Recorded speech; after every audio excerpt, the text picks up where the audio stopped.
wassalatu wassalamu ala asyrafil anbiya'i wal mursalin sayyidina wa maulana Muhammadin wa ala alihi wa sahbihi ajmain amma ba'd. Perkenalkan, nama saya Rifani Galo dengan NIM 231212040 dari kelas PAI 6B. Pada video kali ini saya akan mempresentasikan materi gender dalam perspektif Islam. Materi ini berdasarkan dari buku Kapita Selekta Hubungan Internasional karya Dr. Syarifuddin TP SIP MSI dan Dr. Agus Subagio SIP MSI.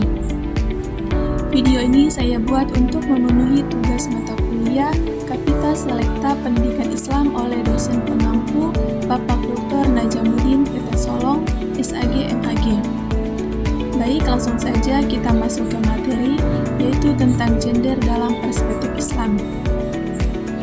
Gender dalam perspektif Islam dipahami sebagai perbedaan peran antara laki-laki dan perempuan, yang merupakan hasil konstruksi sosial dan budaya, bukan semata-mata ketentuan biologis kodrat, sehingga Islam menekankan prinsip keadilan, keseimbangan, dan kesetaraan manusia di hadapan Allah Subhanahu wa Ta'ala, tanpa adanya diskriminasi.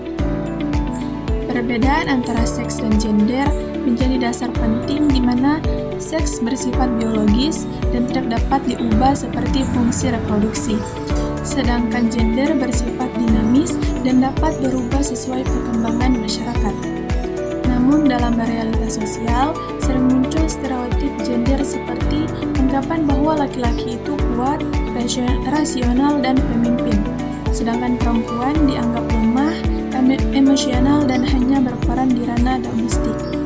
Padahal pandangan ini hanyalah konstruksi sosial yang dapat berubah.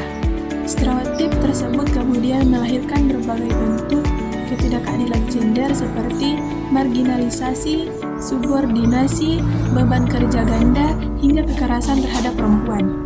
Oleh karena itu, dalam pembelajaran fikih perlu dilakukan dekonstruksi stereotip gender, yaitu upaya mengkaji ulang dan meluruskan pemahaman keagamaan yang bias agar lebih adil dan sesuai dengan nilai Islam yang rahmatan lil alamin. Sehingga perempuan tidak lagi diposisikan secara sempit hanya dalam urusan domestik, tetapi juga diakui perannya dalam kehidupan sosial, ekonomi, dan pendidikan. Selanjutnya, dalam penyusunan bahan ajar, pendekatan responsif, gender sangat diperlukan, yaitu dengan menghadirkan materi yang terbias, menggunakan bahasa yang inklusif, serta memberikan contoh yang seimbang antara laki-laki dan perempuan, agar peserta didik memiliki pemahaman yang diajak sejak dini. Dan hal ini juga perlu didukung oleh kebijakan pendidikan yang berwawasan gender serta perencanaan yang matang.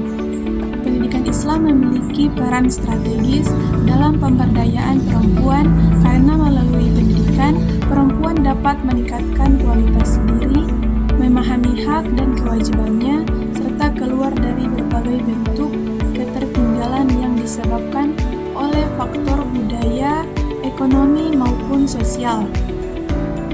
Salah satu penyebab keterbelakangan perempuan adalah adanya pembagian peran yang tidak adil antara ranah publik dan domestik, serta adanya beban ganda yang membuat perempuan sulit berkembang secara optimal. Oleh karena itu, pendidikan harus menjadi sarana untuk menghapus ketimpangan tersebut dan mendorong kesetaraan peran. Selain itu, kepemimpinan perempuan dalam lembaga pendidikan Islam juga perlu diperkuat, karena selama ini keterlibatan perempuan dalam posisi strategis masih relatif rendah akibat faktor budaya dan stereotip gender. Padahal, Islam tidak melarang perempuan untuk menjadi pemimpin selama memiliki kemampuan dan kompetensi.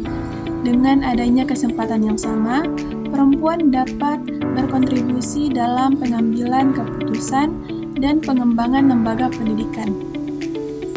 Dalam aspek kesehatan, pendidikan reproduksi dalam perspektif Islam juga sangat penting untuk diberikan secara benar dan proporsional agar perempuan memahami fungsi biologisnya seperti menstruasi, kehamilan, melahirkan, dan menyusui tanpa rasa tabu, serta tetap menjadi nilai-nilai kesopanan dan syariat.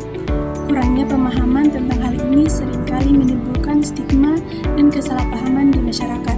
Di sisi lain, tantangan besar yang masih dihadapi adalah maraknya kekerasan seksual di lingkungan pendidikan, seperti pelecehan, eksploitasi, dan tindakan tidak senonoh lainnya yang menunjukkan adanya ketimpangan relasi gender dan kurangnya perlindungan terhadap perempuan. Hal ini tentu bertentangan dengan nilai-nilai Islam dan hak asasi manusia yang menjunjung tinggi kehormatan dan martabat setiap individu. Oleh karena itu, diperlukan upaya serius melalui edukasi, pembentukan karakter, penguatan regulasi, serta penciptaan lingkungan pendidikan yang aman dan ramah gender.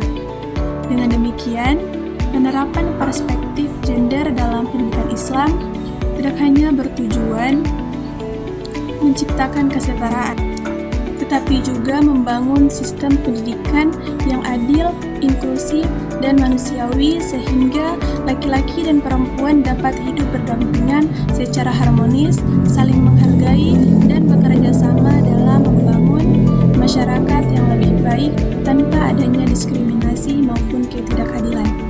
Sekian presentasi dari saya, kurang dan lebihnya saya mohon maaf. Wassalamualaikum warahmatullahi wabarakatuh.